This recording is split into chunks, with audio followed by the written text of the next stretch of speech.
¿Y cambia? Sí, adelante Ok. entonces. Y muchas gracias. En primer lugar, dar gracias bueno, en general a todo el equipo de CIESAS, ¿verdad? A maestros, tutores, el equipo técnico que ha estado pendiente de todo este proceso administrativo también. Dar las gracias a la doctora Daniela Trafano por dirigir esta tesis con tanta rigurosidad y con tanta atención a los detalles, al contenido, a la forma del escrito y al proyecto desde que lo vine preparando por etapas. Dar las gracias también al doctor Pedro Bracamonte por aceptar ser parte de este jurado para la defensa de esta tesis. Sé que sus conocimientos sobre Centroamérica serán muy importantes al momento de emitir algunas apreciaciones, sugerencias o preguntas.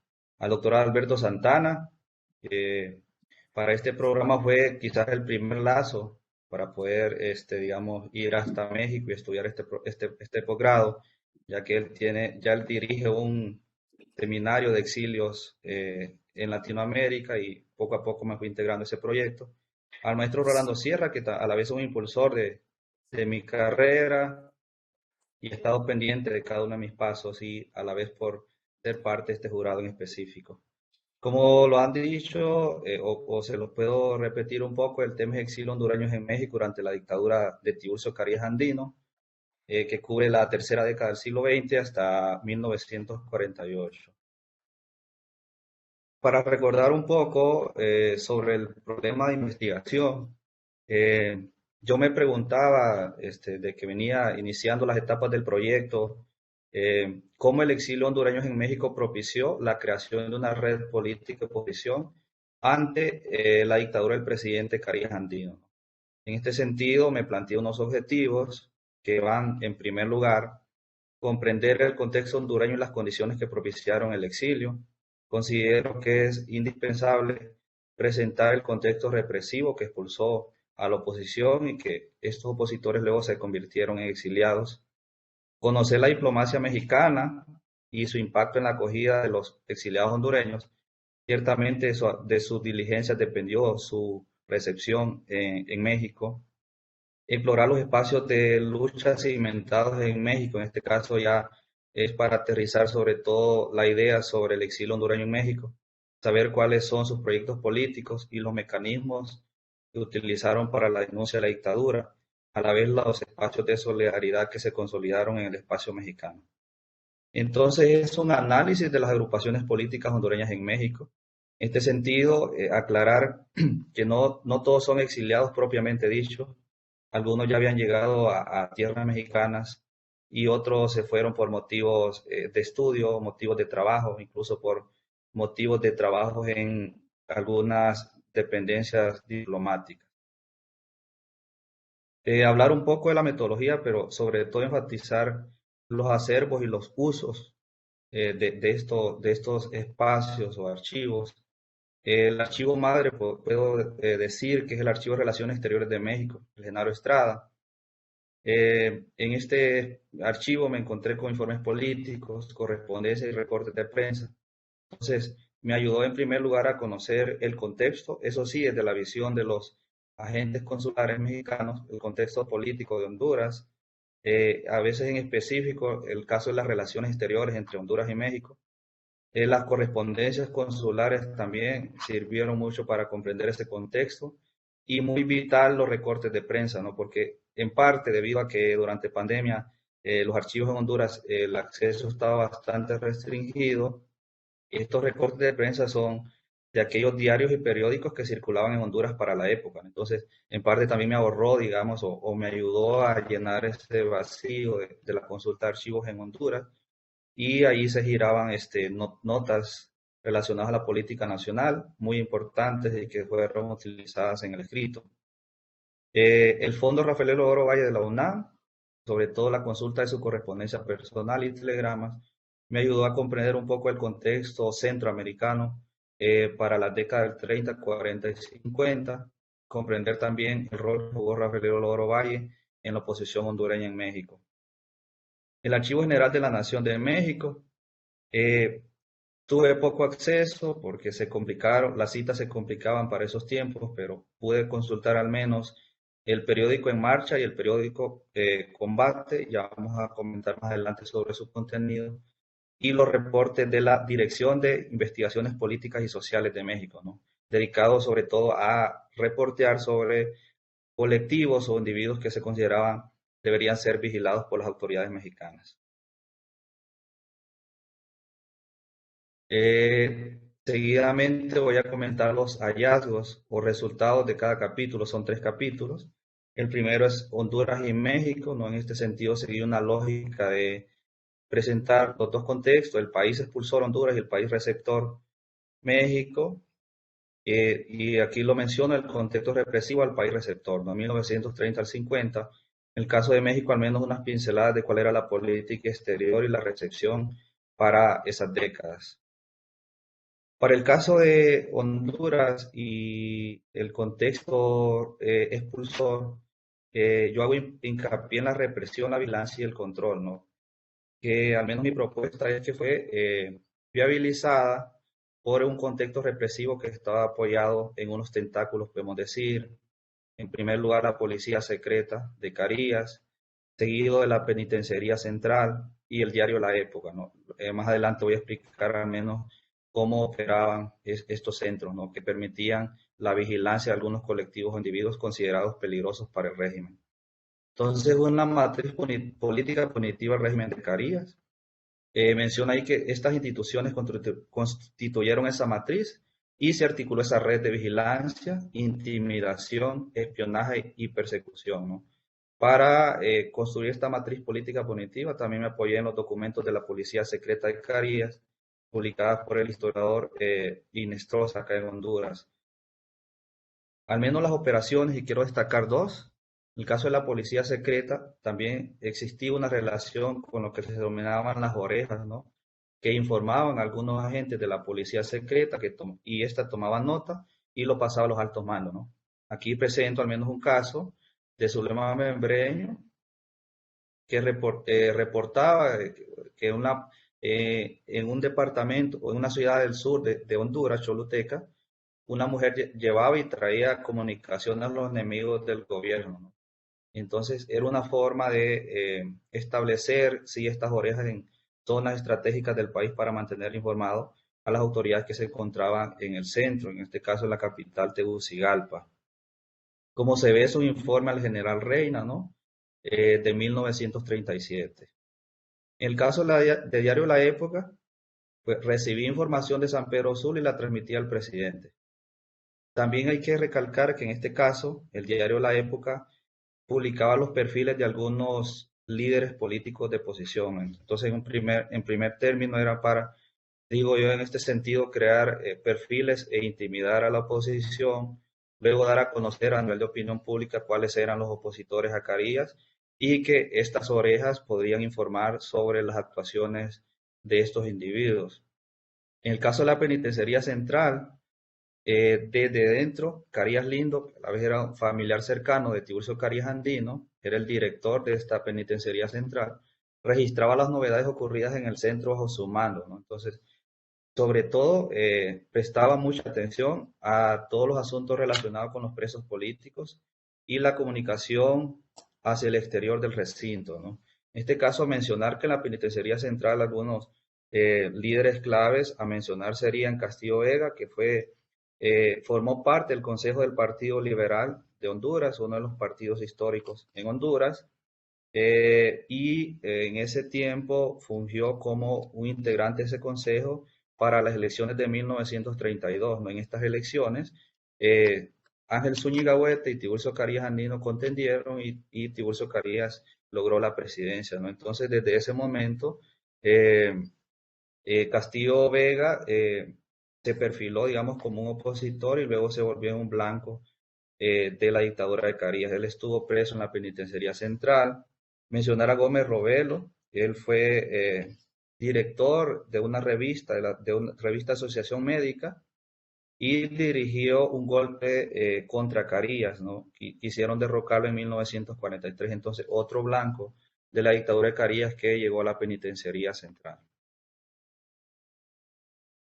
Ese primer capítulo cierra como presentando el contexto de México, su asilo y su recepción, ¿no? Entonces, en primer lugar, lo que yo presento ahí es cómo México se auxilia de unas convenciones, ¿no? Convenciones de derecho internacional, en este caso La Habana, Montevideo y Caracas, que en síntesis lo que hace es configurar su política, en primer lugar, política exterior y de recepción a los colectivos que solicitan asilo en México. En segundo lugar, en estas convenciones se diferenció lo que es el asilo territorial del asilo diplomático. El asilo diplomático, cuando un perseguido solicitaba la protección de un consulado, una embajada que estaba en el exterior, y el asilo territorial cuando se recibe a los solicitantes de asilo ya en tierras mexicanas, ¿no? Sobre todo eso se debatió en estas tres convenciones. Presento a la vez las actuaciones o la política exterior de cada uno de estos gobiernos, Cárdenas, Ávila Camacho y Miguel Alemán, porque son los que dirigieron México en el periodo que yo he estado estudiando, ¿no? Al menos de 1930 a 1950. El caso de Cárdenas, recordemos que destaca su apertura a la llegada de los españoles republicanos que fueron expulsados al calor de la guerra civil y la posguerra, ¿no? Entonces, Cárdenas marca todo un hito, ¿verdad?, en la política de solidaridad, de puertas abiertas, lo mencionan algunos escritores, y de ayuda humanitaria a esos colectivos perseguidos. Eh, Considerando que el exilio de algunos hondureños y centroamericanos coincidió con ese contexto que creado en primer lugar eh, por el imaginario que se creó sobre México en torno a la revolución y luego la actitud de Cárdenas en torno a los españoles perseguidos.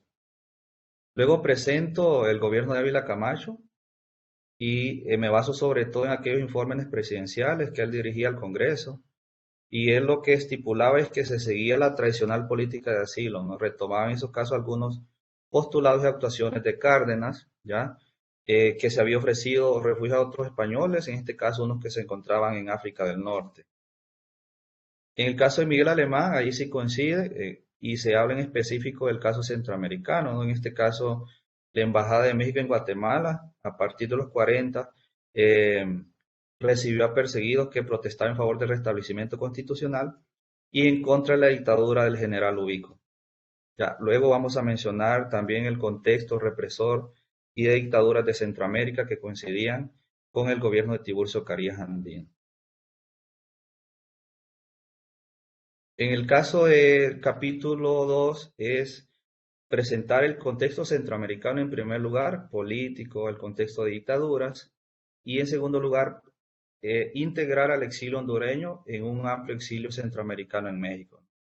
En este sentido, se presenta el caso de las dictaduras de Martínez en El Salvador, Ubico en Guatemala y Somoza en Nicaragua, ¿no?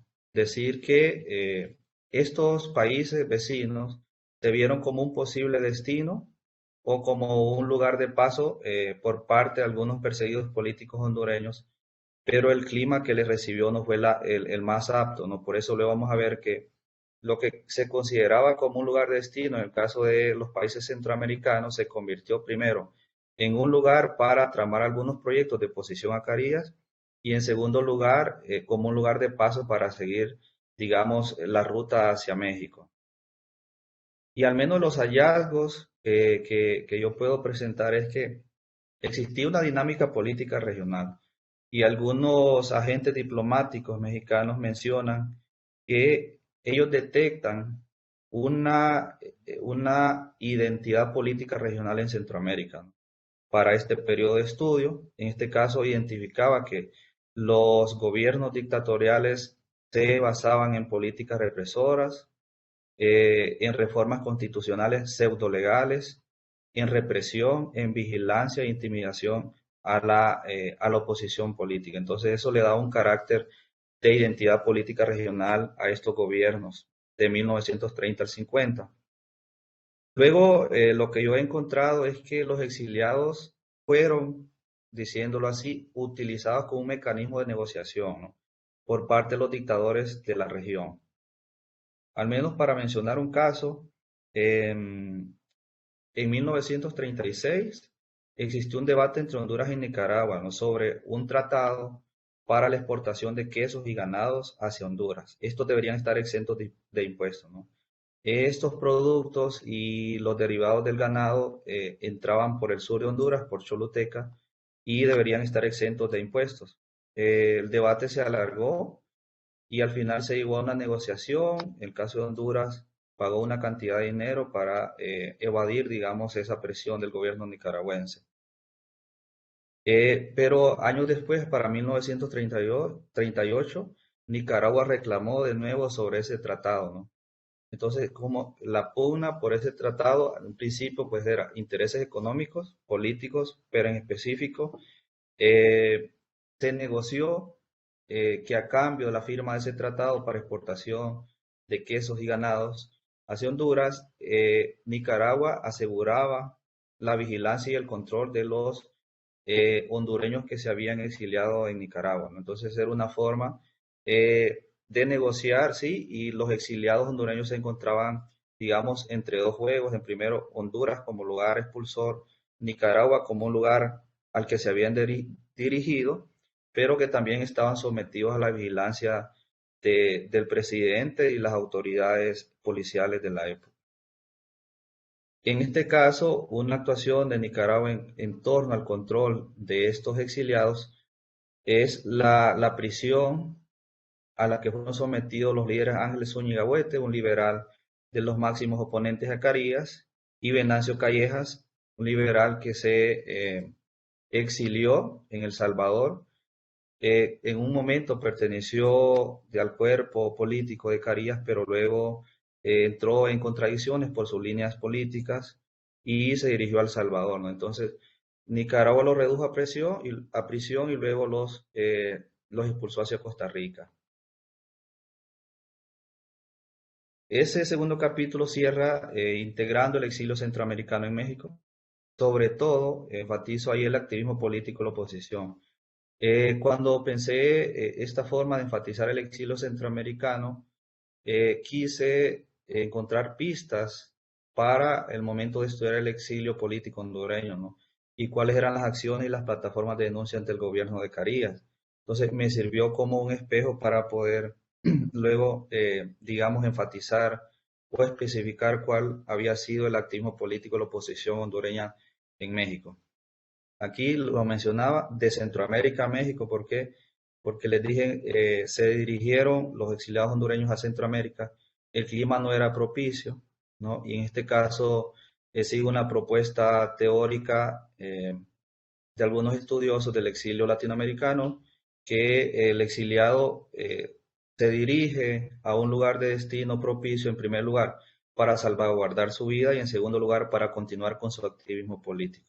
Y eso es lo que hicieron algunos hondureños y algunos centroamericanos que se dirigieron a México. Presento en ese ítem los espacios a los que recurrieron los exiliados centroamericanos para denunciar a las dictaduras de Centroamérica. En este caso presento por el impacto que por la dimensión del evento, la Conferencia Interamericana sobre Problemas de la Guerra y la Paz, que se celebró en México del 21 de febrero al 8 de marzo de 1945. En esta ocasión, la Unión Democrática Nicaragüense dirigió un memorándum, ¿sí?, al secretariado de esta conferencia que se celebró en México. Y en este tono iba su comunicación y su denuncia a la vez. Se confina o encarcela a destacados miembros de la sociedad nicaragüense, de ambos sexos y de ambos partidos. En igual forma han sido expatriados prominentes personas. Era una forma de aprovechar estos espacios de alcance internacional para presionar y que se pronunciaran o limitaran la participación política de algunos presidentes centroamericanos en estos eventos de alcance internacional.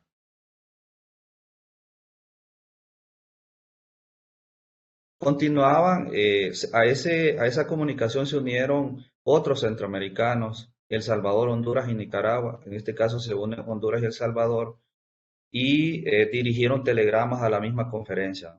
Dirigieron telegramas a la misma conferencia Eso también como una muestra de que estos centroamericanos estaban en comunicación y iban al mismo tono en algunos proyectos de oposición política y de denuncia.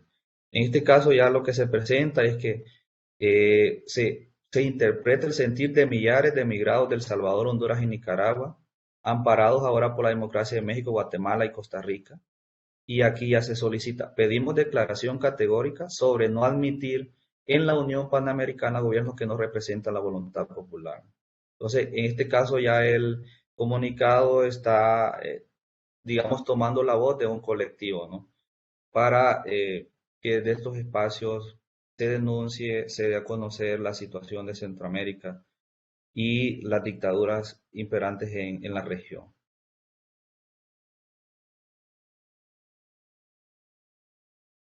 En el caso del capítulo 3 ya es, que es el cierre, solo son 3 capítulos, se presenta el exilio y la posición hondureña en México.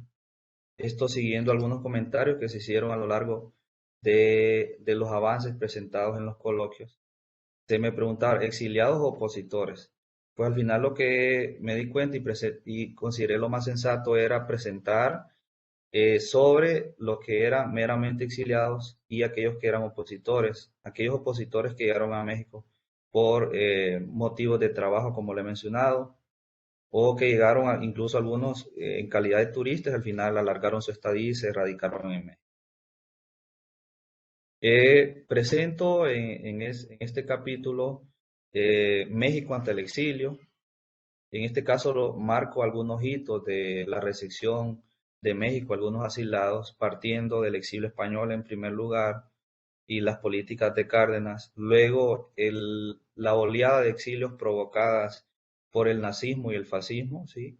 Y que llegaron a México también, y que en este caso se ampararon en ese antecedente de recepción, de solidaridad, de puertas abiertas y del sentido humano de las autoridades mexicanas ante estas situaciones.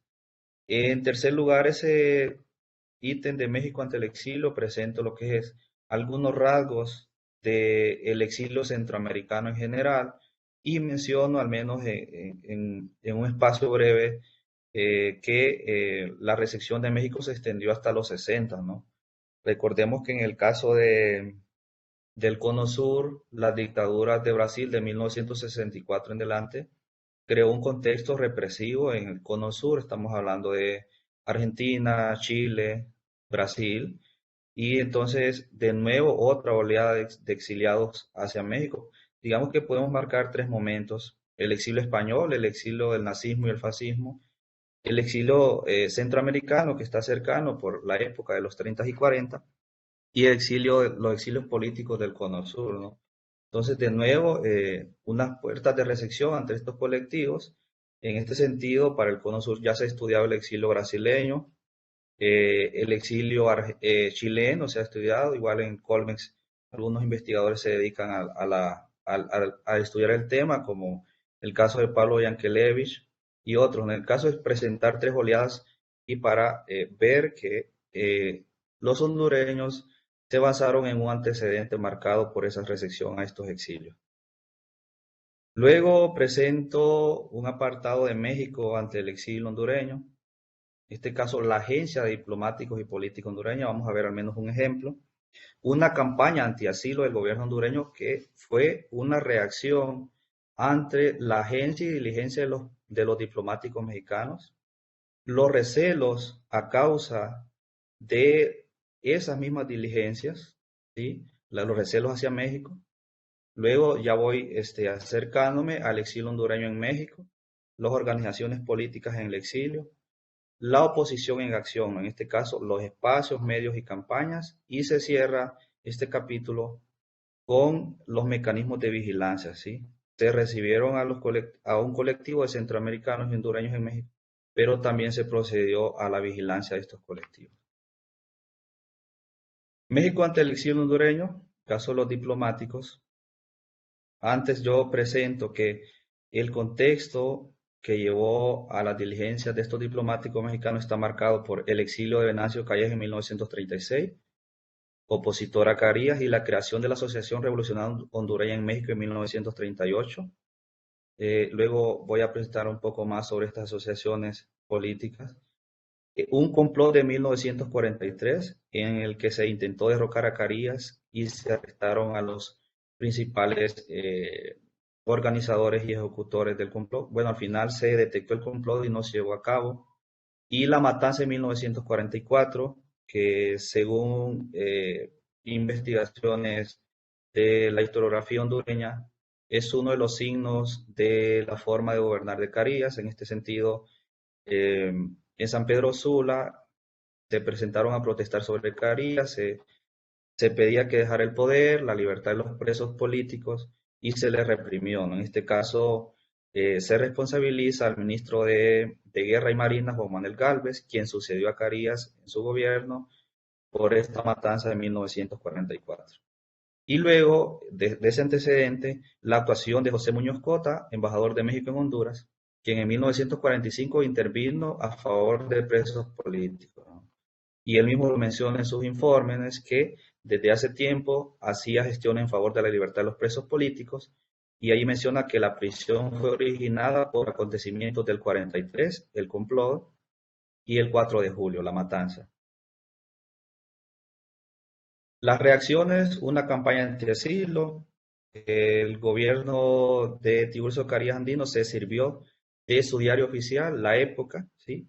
Y creó toda una campaña de divulgaciones, ¿sí? Continuas, constantes, para denunciar el asilo político, ¿sí? Y mencionaba, el asilo no es un derecho, ¿sí? Si no lo mencionan algunos artículos, los estados que lo ofrecen, si lo quieren dar, lo dan; si no, no lo ofrecen, no están obligados, ¿ya?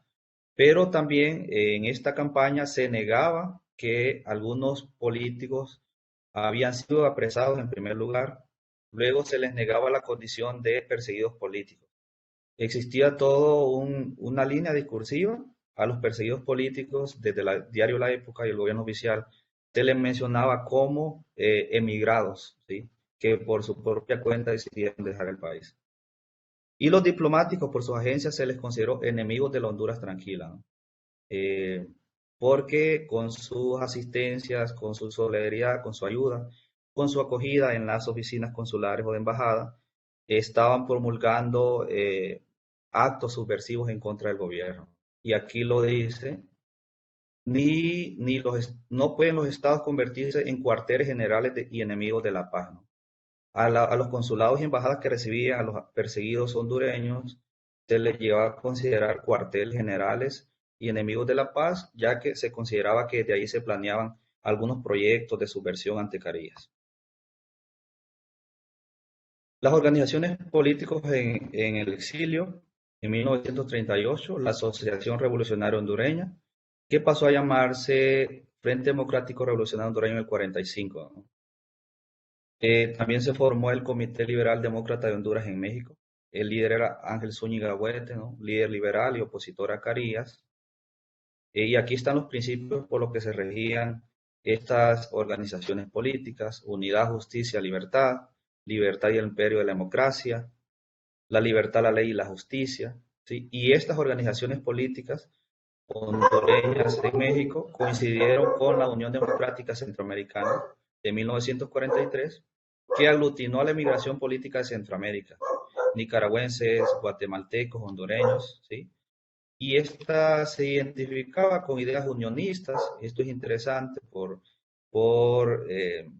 todo el impacto que ha tenido la cuestión del unionismo en Centroamérica a partir del legado de Morazán, las ideas libertarias, antitotalitarias, antinazistas y antifranquistas. Entonces, estas organizaciones se identificaron con los principios de la Unión Democrática Centroamericana. La oposición en acción, yo enfatizo lo que se puede denominar también un periodismo de oposición, ¿no? Estos documentos encontrados en el AGN, eh, el periódico En Marcha y Combate, y aquí dice, es un órgano del Comité Liberal Demócrata de Honduras en México, ¿no? Y al menos un análisis de contenido me permitió concluir que era anticariísta, o sea, oposición a Carías Andino, y antigalvista, quien lo sucedió en su periodo de gobierno, y sobre todo se le criticaba por ser según estos opositores responsables de la matanza de San Pedro Sula en 1944. Se criticaban los conceptos de la retórica del gobierno hondureño, que eran la paz y el orden. Se criticaba el discurso de los funcionarios intelectuales que defendían al régimen. Entonces aquí, como podemos ver, la paz de los tiranos, la paz de la calle, soledad de los caminos, silencio de voces y oscuridad de conciencias, no existen y armonía entre las autoridades del pueblo. Se criticaba acá a la democracia, la paz y el progreso, que eran parte de la línea discursiva del gobierno de turno. En marcha también generó algunas campañas por la amnistía a presos políticos, ¿sí?, en favor de prisioneros y perseguidos. También promulgaba la libertad y la democracia y justicia y convocaba comicios populares, tomando en cuenta que estos periódicos se divulgaron ya casi al final del periodo de Carías en 1948. Entonces ellos decían, no se puede llamar a elecciones si se cierran la puerta a los emigrados políticos, ¿no? En ese caso no, los comicios no eran populares, entonces se demandaba la amnistía a presos políticos y elecciones populares. Acá está la denuncia de Juan Manuel Gálvez, ¿ya? Su candidatura nació del seno del gobierno de Carías Andino y se le anunciaba como masacrador del pueblo de San Pedro Sula. En caso de combate, otro periódico de oposición, a diferencia del anterior, es la dimensión poética como denuncia. Yo rescato al menos unos poemas del escritor Jacobo de Cárcamo, que llegó como emigrado a México y luego se identificó como un miembro activo de la oposición. Él era el redactor general de combate. Entonces, a través de sus poemas, denunciaba las cárceles, las tumbas y los espacios de opresión eh, en los que vivía la población hondureña y a los que habían estado sujetos algunos exiliados hondureños. Cierro yo ese capítulo de la hospitalidad a la vigilancia y presento dos casos. El caso de Zúñiga Huete, que fue requerido en 1944 por el Departamento de Investigaciones Políticas y Sociales de México, ¿ya? Y presento, digamos, los momentos en los cuales se le vigiló. Desde 1925, él fue, digamos, denunciado por las autoridades hondureñas y se refería que llevaba intenciones de comprar armas y se pedía al gobierno mexicano que se le vigilara. En 1933, de nuevo, se reporta la salida de Huete desde Honduras a México, ¿sí? Y ya en 1948, el gobierno de Honduras, ante esta Dirección de Investigaciones Políticas y Sociales, gira un memorándum para dar a conocer el perfil del equipo administrativo y editorial que estaba detrás de la revista En Marcha, ¿no?, que era el órgano del Comité Liberal Demócrata de Honduras en México. Sí, es una forma de presentarse que se recibía colectivos, individuos y algunos actores políticos, pero a la vez se recurría a su vigilancia cuando era solicitado por las autoridades hondureñas o cuando el mismo gobierno mexicano consideraba pertinente. Creo que voy bien con el tiempo, me dicen. Hola.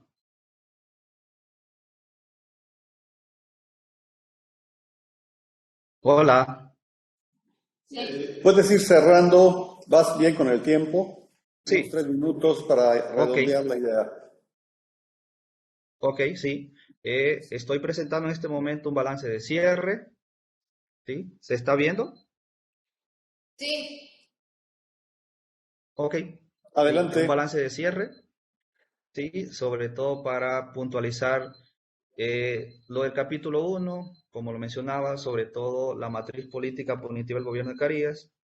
Esta propició la expulsión de la oposición y disidencia política, y esta disidencia encontró un clima de acogida en territorio mexicano. Eso en el capítulo 1. En el 2, como he presentado, los exiliados se convirtieron en un arma política de negociación y de su control dependía la tranquilidad del presidente hondureño Carías, al menos tal como le presentaba el caso nicaragüense con esa denuncia de un tratado para la importación de quesos y ganado, y que estas negociaciones dieron al calor de las elecciones de 1936. Estas elecciones permitieron que el gobierno de Calles se extendiera hasta 1948.